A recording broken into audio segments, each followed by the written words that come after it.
Thank you for joining us on Continuing the Dream as Fox 13 celebrates the people and places in our community making a difference. I'm Franque Thompson. And I'm Brian Jackson. We begin in Seattle's Central District. The historically black and formerly redline neighborhood is undergoing some rapid development. That change is seeing an influx of both new money and residents. I hit the streets with the advocates from Africatown Community Land Trust who are making sure black culture remains part of the new CD. What's going on, Jalen? A familiar face in what feels like an unfamiliar place. It's a lot of change. Seattle's Central District is not the same neighborhood as KY King Garrett remembers it. I used to live right across the street right there. Boxy homes and businesses, dubbed as Lego block developments, now stand in the place that was once the home of the soul of the city's historically black community. The neighborhood's population was nearly 75% black in the 1970s. Today, it's just over 15%. The black community basically being nearly completely displaced.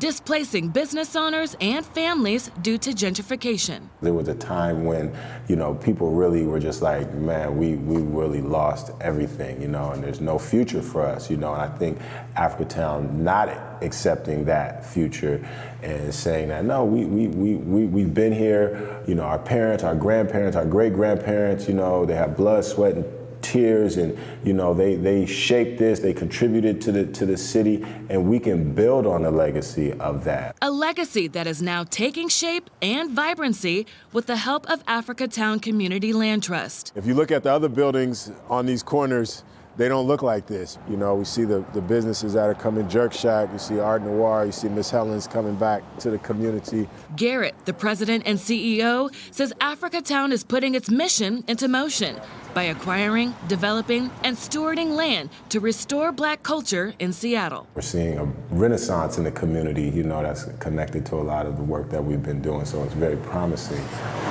A promise fulfilled here at the old Fire Station 6, now named after William Gross, the pioneer of the Central District.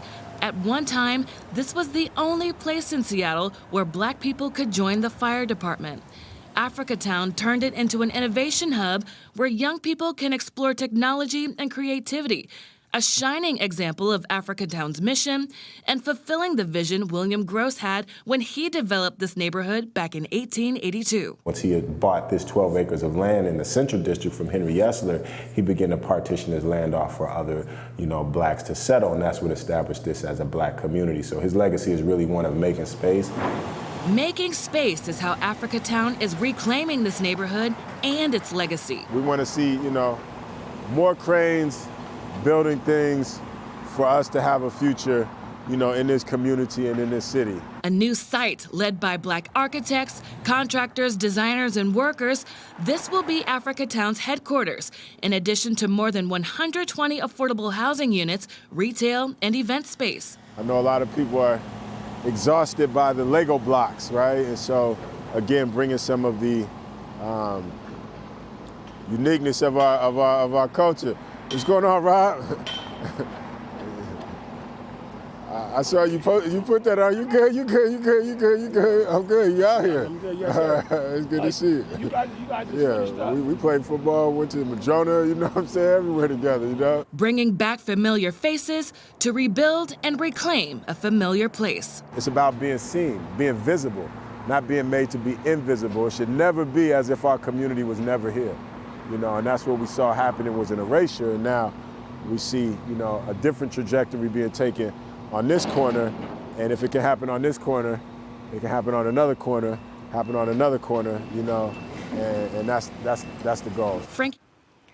And as you heard, one of the new businesses to open on the corner of 23rd and Union is a gallery called Art Noir. And our photojournalists Sophia Beach and Dwayne Schroed take you inside the art and mission of that new space. When Vivian offered us this opportunity, Ernie called me and he said, and I said, well, what are we waiting for? Are you kidding me? That's the neighborhood, man.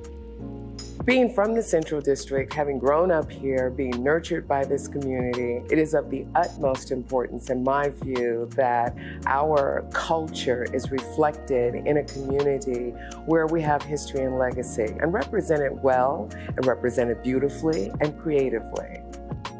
What we've done is provided a space for African descent artists to put their material up on a wall, some of them for the first time. Yeah. Some of them have never ever had an opportunity to be in a gallery. We'll see people, young and old, walk past the gallery, look inside, and then come back with a big smile because what they're seeing is what they thought they saw, images that look like themselves. So what we do and the place that's being provided is very, very important to, I think, the community at large, but definitely specifically the artist Afrocentric community. This is a place that you can come and know that you don't have to fight for what you're worth. I think it's important to shift the narrative of having to knock on doors and beg to be at tables that we're not invited to, and just create the tables. Let's build the tables. Let's build the spaces and actually provide the opportunities for us to get where we want to be. One of the biggest joys that I think all of us that work in this space experience is just what happens when people walk in the door. They see reflections of this amazing art, and then just to be able to spend time in this space that feels good to them in a community that some people have felt pushed out of is really rewarding to all of us. The Central area is our home. It belongs to us. And so this is our opportunity to create a home in the way that we want it to be. Art Noir is open Tuesday through Saturday, 10 a.m. until 6 p.m. Roosevelt Smith runs a very different type of gallery, but one he says is equally important. Mr. Smith has been collecting racist artifacts from slavery. He travels the country with the exhibit to help start conversations. Our John Hopperstad caught up with him in Bremerton. Hopefully, some of you would find part of this exhibit offensive. If not, future generations will probably repeat the course. Roosevelt Smith's collection often a cruel reminder of slavery, racism, and the abuse of African Americans through the centuries. Shock value many times would awaken people consciousness. So I use each piece to talk about Black history or African American history. Roosevelt has been collecting these pieces for decades, often traveling with them and speaking to students and others. It also shows how Blacks are celebrated through the years. There are paintings from Black artists, busts of famous African Americans like boxer Joe Louis. This man did so much for the country during that period. The bad side or the reality of it is that there was restaurants that he could not go to. There was hotels that he could not stay in. The mistreatment of Black folks over the years is everywhere in these displays, many controversial and, yes, offensive. This piece is the Jolly Inn. It was made in Seattle, Washington in 1914. These are pieces that were in your home, not in Black homes, but in white homes. This is from Iowa. You could dress your kid as a Negro with the hair and the lips. There are ID tags worn by slaves, hoods, and written threats from the Ku Klux Klan. On the wall, a picture of a Black Betty Boop, the iconic cartoon. Because Roosevelt says the artist who originally created this persona was a performer in Harlem. This white performer comes in, sees the persona, grabs it, takes it to Uptown, and the rest is history. But Roosevelt says we can't forget this part of American history. And exhibits like this help start conversations, sometimes difficult, about race in this country. He often cites a founding father, Benjamin Franklin, who spoke and wrote about Blacks being inferior until, at 54, he visited a school for ex-slaves. He engaged. Then he started doing a little research. Then he found out, oh my God, they're not inferior. For the rest of his life, that was on his platform, saying that, oh my God, Blacks are not inferior. These pieces illustrate reality, things that have happened. These things are produced. Roosevelt believes ultimately this display, these pieces are a starting point, a way for people to seek out more information about the African American experience in their country. To combat the call for not teaching Black history. Mr. Smith's collection brings up some hard emotions and starts those hard conversations. It's also a reminder that where we've come from and what's to come in the future. When we continue, a woman follows her dreams in fashion. And 2 Black dancers make history on stage in Seattle.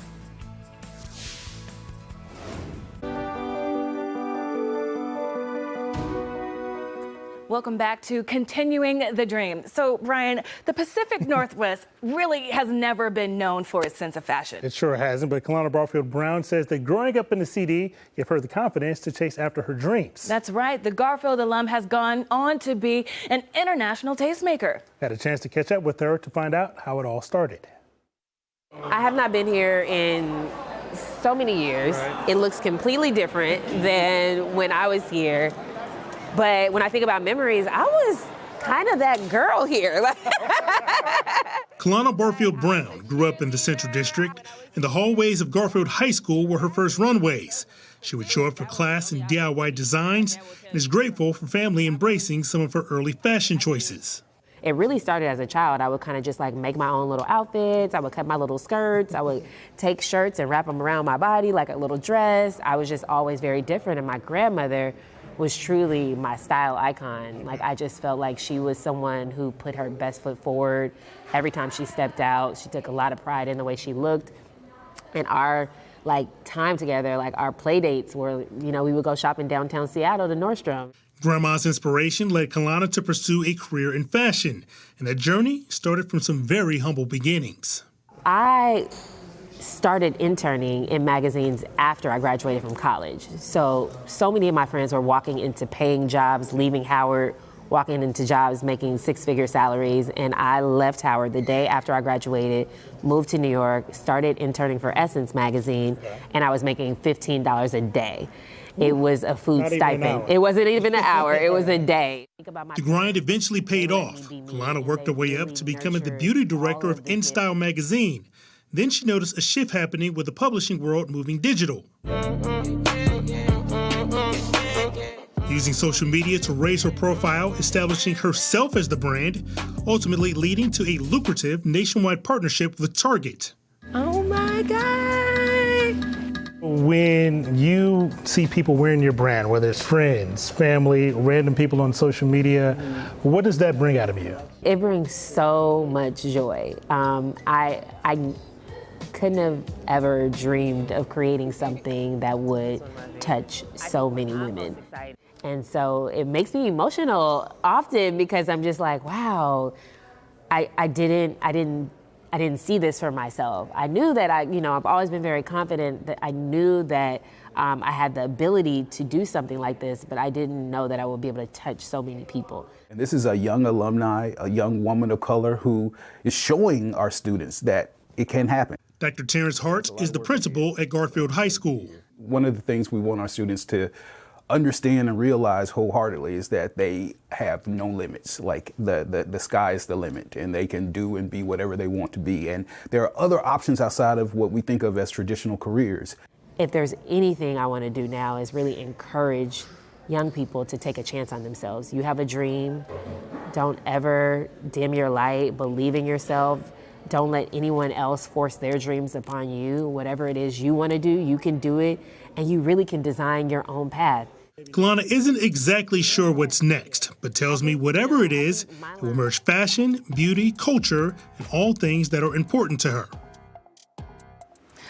Brian, that's such a beautiful story about how Kalana's grandmother influenced and inspired her to go on for her dreams, and how she took her passion and believed in herself and had that vision to see how her industry was changing. You can see in the piece, she was just cool as a fan. It was just really inspiring to spend that time with her, and also her shouting out her roots right in the CD as well. Listen, you got to shout out the home team. So our next story, keeping that same energy, is also about an art form that requires passion, dedication, and countless hours of work: ballet.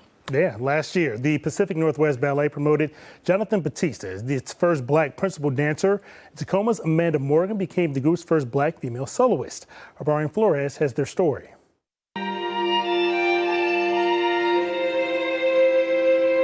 Every step,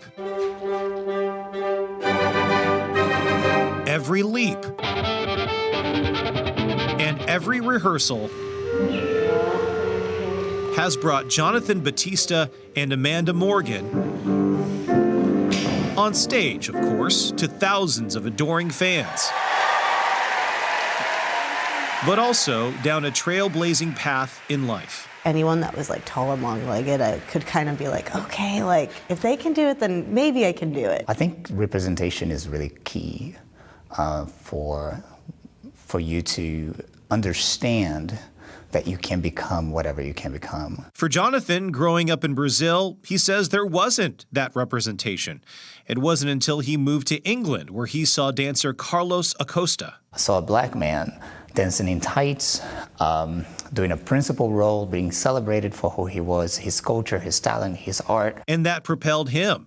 For Tacoma native Amanda Morgan, who started dancing at 2 years old, finding that connection in the dance studio was also tough. Especially being, you know, a woman of color and being kind of like isolated in that at times. I didn't always feel that I could talk about, you know, how I was feeling with people or even my classmates, because maybe not everyone, you know, understood what that was like. Luckily, that didn't stop her. She also noticed that she was not alone. She connected to a pioneer dancer at Pacific Northwest Ballet. Well, I mean, one immediately, like here for me was Carl Cruz. He's an Afro-Latino like myself. And so I think I was very much, and really tall, long-legged, so I could really see myself in him. Both Amanda and Jonathan have been featured on so many memorable performances. It's an accomplishment unto itself to make it this far, but they weren't done yet, getting promoted last year. And she's PNB's newest soloist. Amanda becoming PNB's very first female black soloist. My accomplishment wasn't just about me, it was about like my entire community, the entire black community, the entire brown community. So yeah, it was really special. And Jonathan. Let us applaud Jonathan on his well-deserved promotion to principal. Becoming the first black principal dancer in PNB's history last year as well. It was so special for me for representation, you know, in our community, in the Seattle community as well. Now, the both of them are using their platforms to lift up younger voices, letting them know they do have a place, that they are welcome, that they are heard, that they are seen, and that they have the chance to become vulnerable and open up and become the artists that they want to become. If you don't see people doing what you want to see out in the world, whether that's, you know, certain movies that are happening or someone going to the moon, whatever that is, if you don't see it, go and be it. Amanda Morgan is currently attending college right now. She started a student mentorship program at Pacific Northwest Ballet so that students don't feel alone. And Jonathan Batista is helping fund young dancers in his native Brazil. Both of them hope to eventually become artistic directors so that more people of color are pulled forward to the ballet stage. Coming up next, clear your plate for a main dish of history with a side of soul food.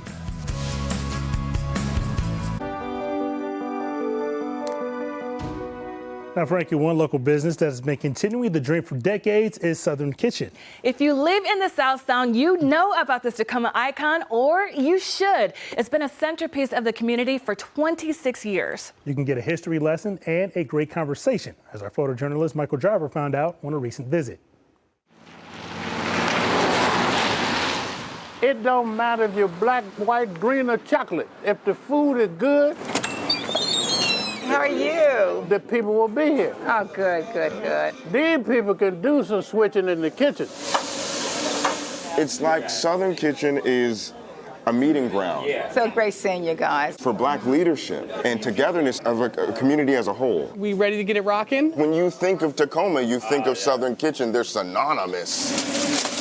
But let me tell you something. If you don't know your history, a man without a knowledge of himself is like a tree without any roots. Without the knowledge of where you've been, you don't know where you're going. I have a passion for history. Pictures here of the Tuskegee Airmen, which I love. We are stepping up and into a little bit of Miss Gloria's mind, beautiful mind, and look how beautiful it is. My father's right there. My father was a chef in the U.S. Army and Navy. If you look around, it's a museum. It's a museum All the different pictures, the colors, the lights, the people, it's phenomenal. You see these guys right here? Those are Native Americans. We all have to remember that this was their land. They contributed a lot. I feel like there's kind of like a renaissance going on here. This is my passion. My passion is history. The Negro baseball leagues up there. It's literally everywhere you're looking, in every direction, there's some kind of history, there's some kind of lesson. Each table has something about Black history. And here again, this is something I want people to understand and know, that we're all part of this country. And in order for us to get along, we have to know each other. Sounds like a plan. What you got to understand is that woman goes over there and hire all kinds of people. Black, white, green, chocolate, porcupine, all kinds of people. I work at a great place and I don't feel discriminated against, you know? That's our goal, is just to make everybody feel welcome. Bam! When you feel that you can be yourself, beauty happens. And just the kindness and love that you're gonna get as a staff member, as a customer, as just a stranger coming through that doors, you're gonna feel that from her instantly. Sir, a pleasure. That's why this place flourishes, that's why it continues to progress, is because it is what it is. It's unapologetically Tacoma. It's unapologetically Miss Gloria. Thank you, my dear. Okay. I tell you, life gets no sweeter than this. I'm gonna tell my wife, I've been to the mountaintop. You don't know what you've been missing until you've been to Southern Kitchen. And another great place you can get a meal is Fat's Chicken and Waffles right on 23rd and Cherry, right in the heart of the CD. They got some history as well. Our photojournalist Sophia Beach and Dwayne Schroed visited with the owner, Erica White, who shared her story of being the caretaker of the building's famous mural of Dr. Martin Luther King Jr. After 26 years, no one has ever touched the mural because it's sacred to the community. And so then last year when the mural got defaced, it was a community rally, and now we have it touched up again. The importance of him being on a street named after him on a Black-owned business is powerful. I feel like I'm like the gatekeeper of the mural. So I look out for the mural, you know, every day I go past it, I'm like making sure no one's done anything silly to the mural. His image is something that is still an inspiration to people today. No matter if people say that you can't do this or you're not allowed to do that, you show them that if I show up and encourage other people to show up, the doors will just open up. He opened up doors for all of us. We are a human race. We're all different shades and colors, but we're all human. And so that's the thing that I think is important, that we all see that within each other. It's a win-win. Our final story is about a man who left civil war in Africa in search of a better life. Our photojournalists Scott Studak and Andrew Delgado met Mahari Tesfaladet during a promo shoot for the World Cup. He wanted to share a story about building a community with other new arrivals from East Africa. My name is Mahari Tesfaladet, and I was born and raised in Asmara, Eritrea. We live and breathe soccer pretty much. We played anywhere we could play, in the streets, sometimes in the field. Anywhere we can get our chance to play, we played. Growing up in the 60s and 70s, there was no TV, so we listened to a radio. That's how we learned about soccer. Soccer was everything to us. Oh, there were a few teams that we had, and I was a fan of a team called Asmara, and there was other teams like Tele and Ambasera, and I grew up in the stadiums. I watched soccer every Sunday. In 1974, there was a civil war in Eritrea, so either you be a soldier there or you leave the country, so I decided to leave. So I went cross-border to Sudan and on to Europe, and from Europe I came to the United States. I came to the U.S. as a tourist. I was working as a merchant marine, and then I decided to stay. Soccer became part of me. We started to play pickup games at Green Lake, whatever field we could find, we played, and then later on organized teams. We played for Greater Seattle Soccer League, and also Eritreans, we have organized soccer that we play every year on the July 4th week all over the United States. And I played and I coached, and I play right now whenever I can. Every time they see me, "You still here?" I say, "This is me. Soccer is part of me." Thank you so much for joining us on Continuing the Dream. I'm Franque Thompson. And I'm Brian Jackson. We look forward to sharing more stories like these right here on Fox 13.